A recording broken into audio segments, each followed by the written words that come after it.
What is going on, everyone? My name is Andy. Welcome back to another FPL video. And this one is some of my final thoughts ahead of the Game Week 8 deadline. So I'm going to go through the latest press conference information, answer some of your questions, and take a quick look at my own team as well. Before we get into that, don't forget to download Sleeper and play their Champions League Pick'em game. It's completely free with prizes on offer. There is a link in the description below. More on that to come later. So let's start with Arsenal, and I always find Mikel Arteta's press conferences quite funny from an FPL point of view because we wait all week to find out information and it doesn't matter what he says, we're not going to trust it anyway. So really, what are we waiting for, right? He's never going to come out and say that this player is fine or this player is definitely out. It's always going to be somewhere in the middle, and that's basically what's happened this week. For what it's worth, I think in yesterday's training photo, Saka and Havertz weren't spotted, but then we've kind of come to expect that. They might be fully fit and they've been left out to keep the opposition guessing. And it doesn't matter who the opposition is. This is just something that Arsenal always do, and it makes sense, right? It's actually a little bit surprising that other teams don't do this. There's no obligation for you to give team news in the Premier League. But anyway, that's a whole different conversation. So this is what's been said in the press conference. On Saka, it is not a serious injury. He is evolving really well. We are hopeful. We have a training session this afternoon. So is that good news? I guess so. We should remember that Carsley, the England manager, said that he didn't think it was that much of an issue either, and that was kind of over a week ago now. I think it was over a week ago. I don't know what to say on Saka. The honest answer is I just don't know if he's going to play or not. My gut feeling is that he will. There's a video going around that I think FPL Raptor posted on Arsenal Fan TV where one of the guys on it said he doesn't think he's going to play this weekend. Does that guy have inside information? I just don't know. But I will be honest, I'm starting to think that as a Saka owner, I just sell him and just kind of put myself out of this headache. Like, Bournemouth away is a good fixture, but after that, Liverpool at home, Newcastle away, Chelsea away is not amazing. And if he does end up missing Bournemouth or doesn't play like the full 90 minutes, then really you've lost the best game of the next four. I mean, you could argue that Newcastle and Bournemouth are quite similar in terms of fixture difficulty, but I think Bournemouth is probably still slightly easier. And it's not that Saka's a bad option if he plays all those games. I don't know. The closer we get to the deadline, I'm thinking, is it worth this headache for one game against Bournemouth when the next three aren't that great? Anyway, we can always look to bring him back in from game week 12 onwards. I think just quickly before we talk about the rest of the Arsenal news, if you are going to sell Saka, I still, like, going to Parma just doesn't feel great when he's got Liverpool away this week and Arsenal at home in game week 11. But someone like Son, if he's fit and available, we're going to talk about that later. At the time of recording the Arsenal bit, I haven't seen Ange Postecoglou's press conference. But Son, if he's fit, you could go down to like a Brennan Johnson. You could bring in an Eze and have the money to make an upgrade somewhere else later on. There's quite a few options you could go for. But I don't know, if you're on the fence and you wanted to keep Saka the whole way through, then you can probably do that. We'll keep an eye on more news tonight, tomorrow on the deadline stream as well. But I just have to be honest, I just do not know. My guess would be he'll start, but who knows, right? On Arteta, he said, on Havertz, he said, if Havertz trains well today, he'll be involved tomorrow. I think Havertz will start. Again, can't guarantee it, but I think he probably will. So if you've got him, I wouldn't be panicking too much. I think the same thing applies, though. If you're on the fence about selling him, because the fixtures afterwards aren't that great after the Bournemouth game, I think it's fine to go ahead and do that if you want to. On Odegaard, he said, I think next week will be crucial to understand how close he is. So he's not, I wouldn't expect to see Odegaard until at least after the next international break, probably closer to Christmas at the earliest. And then on Timber, Ben White and Zinchenko, he said they're quite close to returning.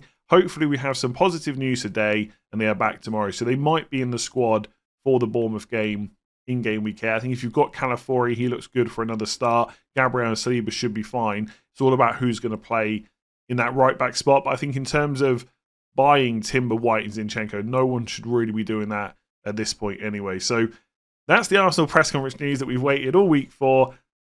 Helpful? Not really, but we should have known that already.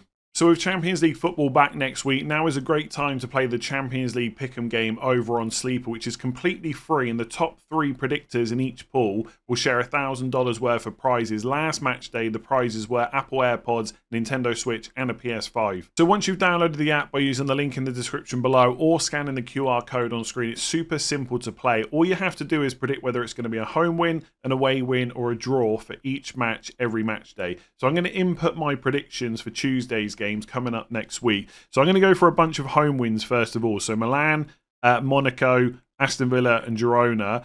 I'm going to put Juventus to beat Stuttgart as well, PSG to win at home. I'm going to go for an away win for Sporting, but that's going to be the only one on Tuesday because I'm also going to go for an Arsenal win and Real Madrid as well. After that, all you have to do is do your predictions for Wednesday as well. And then at the bottom, don't forget to fill in the tiebreaker, which is how many total goals will be scored across all games. So I'm going to go for a big one here and put in 60 and just save that. So if people are tied on predictions, the tiebreaker will decide who's going to win the prizes, basically. Completely free, very easy to download. You just need to click that link in the description or scan the QR code on screen, and you can play every single match day. So there was quite a bit of info from Eddie Howe in Newcastle's press conference. So on Alexander Isak, he said, Alex has trained and trained well. He trained at the start of this week and looked good. He will be in contention for the weekend. So I don't think anyone's buying Newcastle players at the moment because after game week 8 where they got Brighton at home, it's then Chelsea away and Arsenal at home, which is not great. But if you've held Isak and still got him, I'd be tempted to hold him one more week. Like if you want to move to like a Solanke or to a cheaper forward to have funds for elsewhere, that's absolutely fine. But if you haven't got a spare transfer or if you think Newcastle are just going to do well at home to Brighton, it's not a terrible fixture. I actually quite like holding on to Isak this week. I think there's a good chance that he will start. Reminder about the injury. I think it was a broken toe, but it was basically about how much pain he had. So it's kind of they were assessing it week by week. So if he's been training, you'd be pretty hopeful that he's going to start this weekend. No one should be buying Isak, I don't think. But if you had him, you could probably hold on to him. On Callum Wilson, I've seen a few people mention him. He's been out for a while. I would just completely ignore him. But Eddie Howe said, Callum has trained, but we will continue to assess it day by day. We need to make sure it is the right time when we re-enter him into the group. When we get him back, we want to get him back for a long time, so it's important we make the right call. He ain't starting anytime soon, and if Isak's fit, he's ahead in the pecking order anyway. We might see them play together. We have seen that in the past, but I think generally it's going to be Gordon, Isak, then probably another winger like Barnes or Murphy, and Wilson's just probably not going to play very much anytime soon, so you can just keep ignoring him. And then on Trippier, he said Kieran has picked up a hamstring problem. It's probably nothing too serious, but it will keep him out for a few weeks. So he's probably going to miss game weeks 8, 9 at a minimum, maybe 10. Again, it means Livramento will play, but no one's probably buying Newcastle players right now. If you went for him earlier on in the season, you've still got him.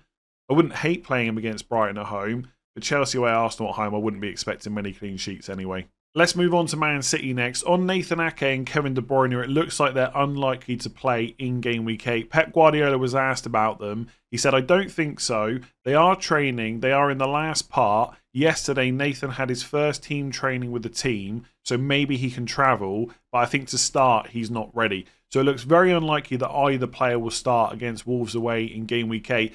At that point, it's probably not likely they would play against Southampton at home in game week 9 either. Because why would you rush them back for, on paper, such an easy home game where you've got Vardiol that can play left back, you've got other players that can play central instead of Kevin De Bruyne. So anyone hoping to take a punt on De Bruyne, I don't think it's there anytime soon. I think in terms of minutes for the players like Foden, this is probably quite a positive. There is a question about Foden later on, which I've already answered. But the short version would be if you're going to take a punt on him, now is the time to do it. When you've got Wolves away and Southampton at home right in front of you. And if you're still concerned about his minutes, even with Kevin De Bruyne out, maybe that tells you that you're not quite ready to take a punt on a Man City player. And that's absolutely fine, because I'm definitely not going to do it either. On Man City's fitness, he also went on to say some of them, the Brazilians, yesterday was their day off. So I guess that's what, Ederson, Semenyo. Have they got any other Brazilians? Possibly. And then Akanji, today and tomorrow we'll know exactly. I don't think there's a huge amount of other information we need from Man City. Haaland's going to start. There's no issues there. I guess Rico Lewis owners like myself, maybe a little bit concerned that possibly Kyle Walker could play instead. But I think if you've got Rico Lewis, you just play him against Wolves away in Southampton or home and hope for the best. And longer term, you probably look to get rid of him. I think if you haven't got him, personally, I wouldn't be buying him because I think at this point, you've missed a couple of good fixtures already, at least the Fulham at home game, which I know didn't end up being good, but on paper it looked good. Like, if he doesn't do anything or gets benched against one of Wolves away or Southampton home, it's not going to feel great, so I probably just wouldn't go there. So on Liverpool, Arne Slot talked about the goalkeeper situation. He said, Alisson is for sure not with us in the upcoming weeks, that's clear. Queevy and Kelleher did well for us in previous years and this season also, so we have a good replacement. Now, there was no time frame on exactly how long Alisson would be out for, but I think we can probably expect him to be out until after the next international break. I don't think that would be a surprise. So he's probably going to miss game weeks 8, 9, 10 and 11 at a minimum. That is not a guarantee. He might be back sooner, but that's kind of the initial reports that came out anyway. And now Slot is saying it's going to be not here for the upcoming week. So I think he's going to miss 8 to 11, possibly be back after the next international break. Is that enough time to bother bringing in Kelleher? I'm not really sure it is. Like, even if I was wildcarding this week, I'm still not sure I'd go for Kelleher. Maybe if FPL had priced him at 4 million again and he'd already dropped to 3.9, you'd probably take that risk as a second keeper because it's not really that much of a risk. But at 4.4, when money is so tight trying to fit in premiums and stuff like that, I don't know if many people are going to be able to afford to have him as a second goalkeeper. So I just don't think I'd go there. Maybe if the fixtures were better, but they're not, right? Chelsea at home, Arsenal away is not great. And I've spoken about this a lot with Trent Alexander-Arnold. Even in 10 and 11, it's home games. The Liverpool defence looks great, but Brighton and Villa are both good attacking teams. So I would need to hear that Alisson's out for a lot longer to bother using a transfer or even putting Kelleher in a wildcard team. If you have 0.4 million to spare and you don't want to go for a 4 million dud goalkeeper second bench, and then you're going to hope that Alisson ends up being out even longer, then maybe you could go for it, but it's not really one for me. On post-international break injury and illness concerns, he said, we've got quite some issues from players coming back from the national teams. Alexis McAllister missed one game, played the second one. Kostas Tsimikas missed out in the first game against England. So I can name them all, but we've got a few issues going on. Let's wait and see where we're at after today. So there's possibly some other players in there that aren't going to play. I wouldn't particularly panic. If you've got Salah or Díaz or Jota or Trent or Robertson, they're probably going to be fine. Or at least based on the info we've got right now, we have to assume that they are. I do think it's interesting that he mentioned Tsimikas specifically, though. If you're someone that's got Robertson and long-term maybe you're looking to get rid, but ideally you wanted to play him in game week 8, I'd probably go ahead and do that. Because if there's any concerns around Tsimikas, why would you not just play Robertson? So you're going to get at least another week out of him. And let's be clear, Robertson's going to start the majority of games, but I think based on what we've seen in all competitions so far this season, he is going to get rotated for Tsimikas more than Trent is going to get rotated for Connor Bradley. And obviously it's Arsenal away in 9 anyway, so if you wanted to get rid of Robertson, absolutely fine, but I would say there's a pretty good chance that he's going to play in game week 8. So there was some pretty positive news from the Spurs press conference. Ange Postecoglou said, Son is good, worked hard this week, he is good to go. So I think we can probably assume that he'll be in the starting 11, where he'll remain as long as he stays fit and available. And obviously the next 4 fixtures look pretty good. West Ham at home, Palace away, Villa at home, Ipswich at home. So if you want to go for a punt on Son, now looks like a pretty good time to do it. I guess the only caveat to say is that he's coming off the back of a hamstring issue. I guess there is a very small chance that he doesn't start, although I'd be pretty surprised if that happens. But even if he does start, maybe he'll get brought off early. If he feels anything in that hamstring, I'm sure they won't take a risk. But I think from what Ange was saying before the international break, it sounded like they were never particularly worried about this being a long-term thing. And so 6 and 7, they didn't play him, but it felt like they were being quite cautious about it. So I think he'll start. That would be my prediction. If you want to go for a punt for him, not a bad option. On Richarlison, he said, we've taken our time with him and we've taken time to build his fitness base up. He has worked hard, trimmed down and looks lean now. He's good to go now. So I don't think Richarlison gets into the 11 because I think Solanke is their number 9 now. But I guess he could take minutes off of certain players, possibly Son on the left or Solanke up front. Richarlison has been out for a while, so I don't expect him to start playing 20, 30 minutes off the bench or anything like that. But if you look at Solanke, he's played 90 minutes in 3 of the last 4 games, 87 against Brentford as well. Those minutes might drop down a little bit now Richarlison is back, but it might take time for him to get up to match fitness. So probably not a concern right now. Longer term, with Son and Richarlison back, we might see, it could be anyone get subbed off a little bit early as Postecoglou kind of changes things around. I don't think there's a massive impact on Brennan Johnson. Like, Richarlison's not likely to play on the right. Son doesn't really play there either. So I guess just having more attackers in general means that Ange Postecoglou can mix things around more. But I still think Brennan Johnson will be in the 11 more often than not. And if he gets subbed early, that often happens anyway. So that's not anything new. So Richarlison doesn't have a massive impact, I would say, right now. And then he talked about Lucas Bergvall, but he's not really an FPL pick. So Son good to go. If you're thinking about bringing him in, I think it probably looks pretty safe-ish. So is Semenyo worth holding on to with 3 tough fixtures coming up, or should we move on from him? I think this depends on how much you have to play him over the next 3 game weeks. If you're someone that wildcarded in game week 6 like me and put Semenyo in the squad, you've probably got him benched this week. So you're going to miss the Arsenal at home game anyway. If you have to play him against Villa away, it's really not the end of the world. And then the only other really bad fixture is probably Man City at home in game week 10. So if you've got a squad where you can mostly have him on the bench for the next 3 weeks, it's probably fine just to hold on to him and just not use a transfer to get rid of him. I think from game week 11 onwards, the fixtures are actually all right. Like Brentford away, Brighton at home, Wolves away, Spurs at home, Ipswich away, West Ham at home. Like, not perfect, but you wouldn't worry about having to play Semenyo in any of those games. The minutes have looked really good so far this season. It was only that game against Liverpool away in game week 5 where he came off before the 70th minute. Every other game is 88 minutes plus. I think for 5.7 million, he's still good value. If you didn't wildcard in 6, or you've built a squad where you've got to play him over the next 3 weeks, I still don't think there's a massive rush to have to get rid of him. But of course, if you want to move on to like a Dwight McNeil or something for Everton because of their good fixtures, absolutely fine. If you want to move to a Fulham midfielder because of their fixture swing like Smith Rowe, Adama Traore, absolutely fine, right? If you've got spare transfers, you're having to play him, I'd lean more towards getting rid. If you're in a position where you can just bench him for the most part over the next 3, you can probably just keep hold of him and not use transfers on it. So nice and simple, is it too soon to consider Foden? I've seen a few people thinking about bringing him in this week. My initial thoughts to this question really are, what are you waiting for? For people that want to take a punt on a Man City attacker that's not Haaland, surely with the fixtures they've got over the next 2, this is now the time to do it. Because the fixtures are going to get a little bit tougher after game week 9. Now for Man City, unless they're playing like a Liverpool or an Arsenal, it's never going to be a terrible fixture.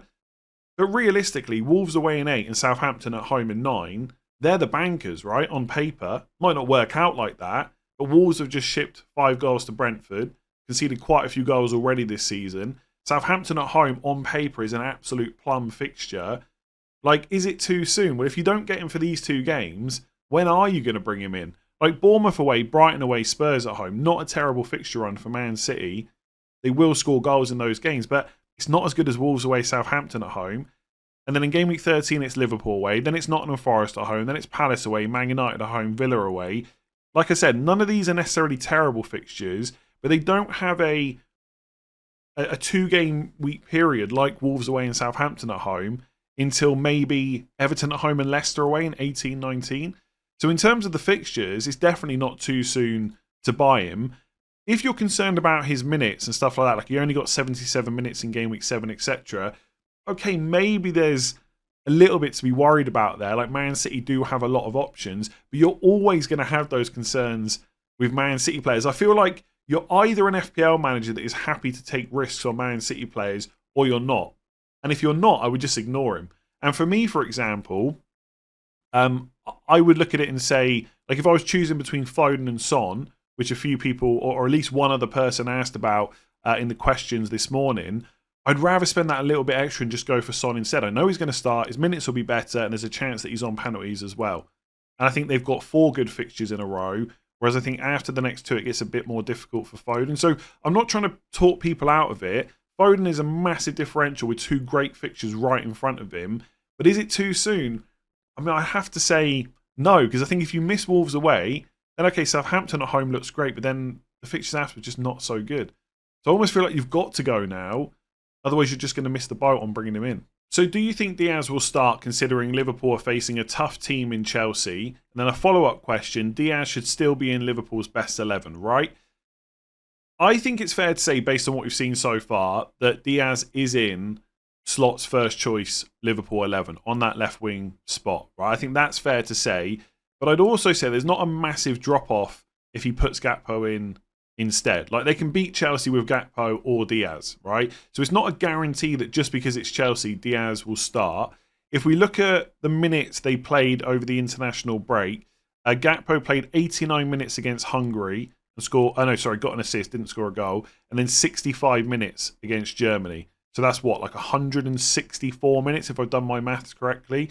And then for Luis Díaz, he played 78 minutes against Bolivia and then 76 minutes against Chile. So what's that, like 154 minutes? So maybe a little bit less than what Gakpo played over the international break.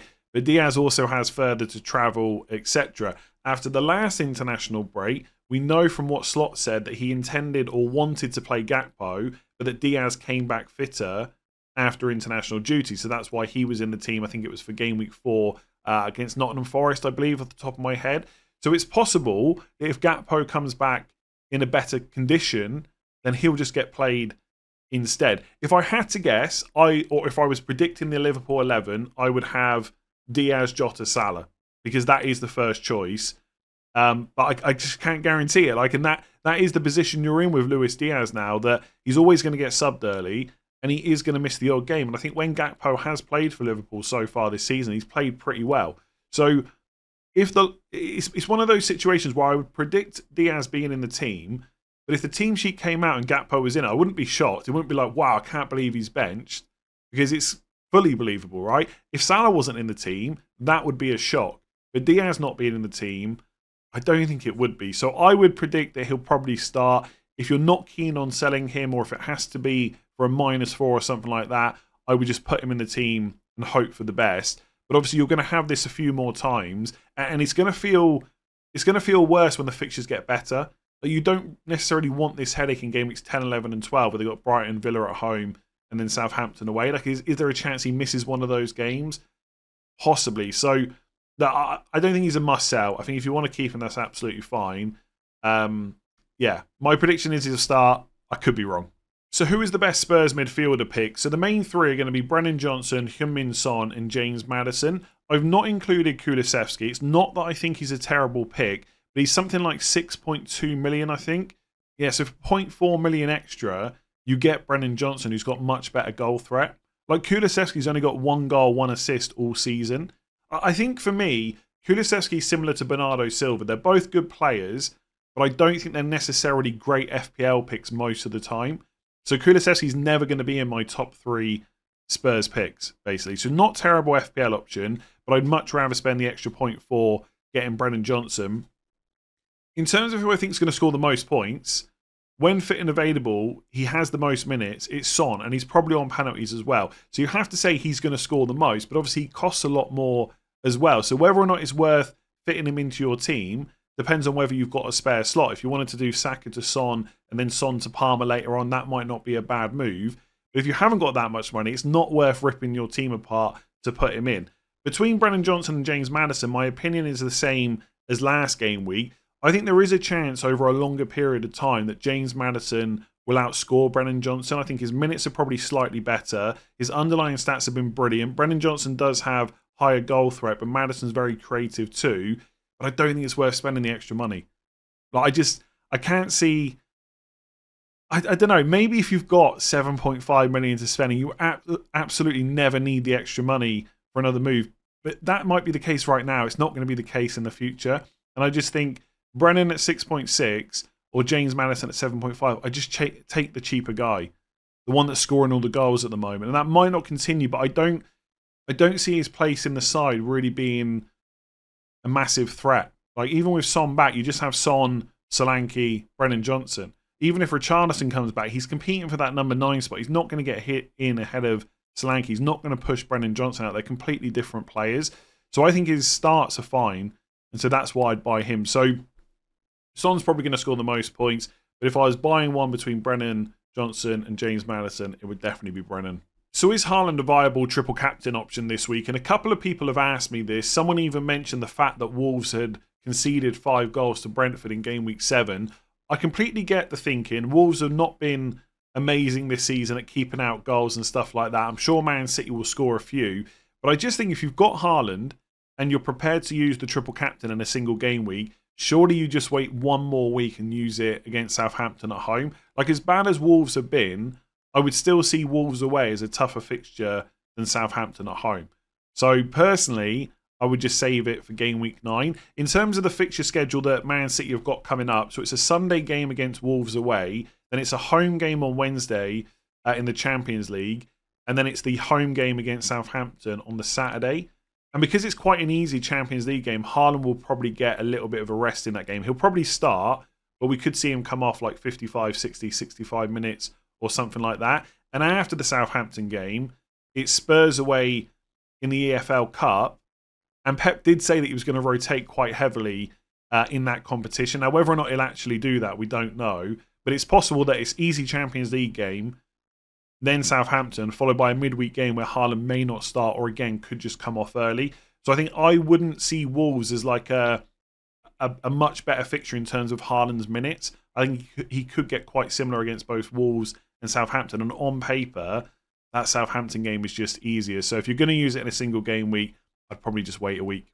So my team hasn't been massively impacted by any of the news that's come up in the press conference today, apart from possibly the information or non-information about Saka. But even in that case, things haven't really changed. Like, he was a doubt yesterday. He's still a doubt today. He's probably still going to be a doubt tomorrow as we get closer to that deadline as well. So I'll come on to Saka in just a second. In terms of my defence, I'm still playing Raya and Gabriel. I'm fully aware that if they're going to lose the clean sheet against Bournemouth, it will be Semenyo who's first bench and probably won't come on.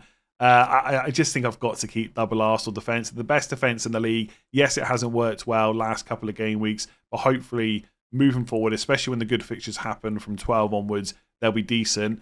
Trent staying for now. Some thoughts about possibly downgrading him at some point, but it's not going to be in game week 8. And then with Rico Lewis, I keep talking about him being a headache, but I've got him in my team already. I've got to play him for Wolves away and Southampton at home. And even if I had any consideration about playing Greaves instead for Ipswich against Everton at home, I've got Calvert-Lewin. So that would feel a little bit off. I don't mind playing attackers against defenders in certain circumstances, but when I've got Rico Lewis, there's no need to bench him to play Greaves against my forward. In terms of the midfielders outside of Saka, Mbeumo, Rodgers and Fernandes all staying this week. I can't see any reason to move off them. I could do like a Fernandes to a Spurs midfielder, which I've spoken about before, like Brennan Johnson or Maddison. But I think that still leaves me with Saka yellow flagged, who might not play. And then that position that midfield slot where I would do Fernandes to Johnson may then have to be Palmer later on. So I'm just using up a transfer. Fernandes has not been great, but for 1 week only, like when I'm only looking at game week 8, I'm more than happy to throw Fernandes up against a Brennan Johnson or a James Maddison against Brentford at home. Up front, Haaland captain, that's definitely going to stick. Solanke, home to West Ham, maybe slightly impacted by the Son and Richarlison news, but I don't think massively. And then Calvert-Lewin with Ipswich away and Southampton away in the next 3 game weeks and good fixtures outside of that, no plans to sell him. So realistically, this all comes down to Saka. I've got 2 free transfers. As I sit here right now, and I'm recording this specific section at 25 to 2 on Friday afternoon, I'm quite tempted to sell Saka. I think he will start, but I can't guarantee it. And as I said earlier, the next 3 fixtures are not that great. And I only really need him from 12 onwards, and I could look to potentially bring him back later on. There's part of me that thinks I've only got 2 free transfers. If I move Saka out but don't buy Palmer, then later on I've still got to find transfers to get Palmer and Saka back. But also, as much as that's a consideration, I also have to get points now. And if Saka misses the Bournemouth game, that's really not going to feel great with the 3 fixtures afterwards. So my plan would still be the same as yesterday. Saka to Brennan Johnson, and then that will give me the funds for game week 9 to do Fernandes to Palmer, or I just go for a punt on Son. And the fact that Ange just said that Son is good to go, and he is a massive differential, I am quite tempted just to go for that move. It would only use one of my free transfers. In game week 9, I could probably just roll. There wouldn't be, as much as Palmer's got Newcastle at home, I would look at Man United away and Arsenal at home after that for Chelsea and still feel like I'm not going to be massively pushed into it. I mean, don't get me wrong, if I bring Son in, then he blanks and Palmer goes mental against Liverpool away, it's not going to feel great that I don't have a good route for Palmer in 9. But I think 12 onwards is where I really want him.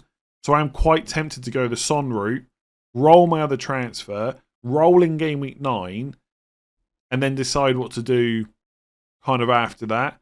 And eventually I'll have to find some money to do Son to Palmer, and then possibly I'll just go without Saka. So if the deadline was in 5 minutes at the time I'm recording this, I think I could be quite tempted to do Saka to Son. But I'm going to wait as long as possible to make that move, because we might get information about Saka tonight. We might get something in the morning. It's unlikely because the Arsenal game is not until, where is it? Is it 3 p.m.? Oh, sorry, it's the 5:30 game on Saturday. So we're not going to get a team leak or anything like that.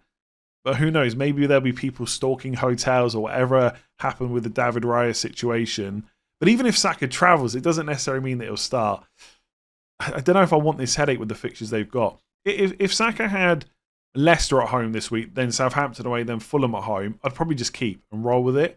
It's only because the fixtures are worse after Bournemouth away that I'm thinking about doing it. So I'm quite tempted to use one of my free transfers on a Spurs midfielder. I don't know who. Do I want to set myself up to be able to get Palmer next week? Maybe I should, but Son's just a big differential. I'm quite tempted to do it. Saka to Son right now is probably what I'm going to do. Let's see on the deadline stream tomorrow what I actually end up with. I know I would love some clarification on Saka. We're just not going to get it, are we? I'm going to leave it there before I start rambling. Everything else is pretty set. I'm kind of happy with most of the rest of the team. If you've enjoyed that video and found it useful, make sure to give it a like, hit that subscribe button, rate 5 stars if you're listening on podcast, and do download Sleeper. There is a link in the description below. Make your predictions for the Champions League games for next week's games, and you might win a prize. It's completely free, so what do you have to lose? Link in the description below. I'll catch you again tomorrow for the deadline stream.